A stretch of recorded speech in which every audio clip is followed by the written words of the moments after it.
అన్న ఊరుగా ఊరు వెళ్తున్నావు, జాగ్రత్త, గొడవలు ఏం పెట్టుకోవద్దు.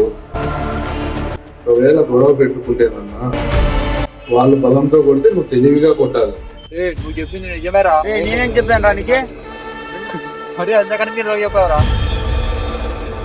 మచ్చా నేనేం చెప్పలేదురా, ఊరికే చెప్తాన్నాడు. నువ్వేం చెప్పండి, వాడేంటి చెప్తానరా? మచ్చా నేనేం చెప్పలేదురా, వన్ మాట నమ్ముతావా నువ్వు?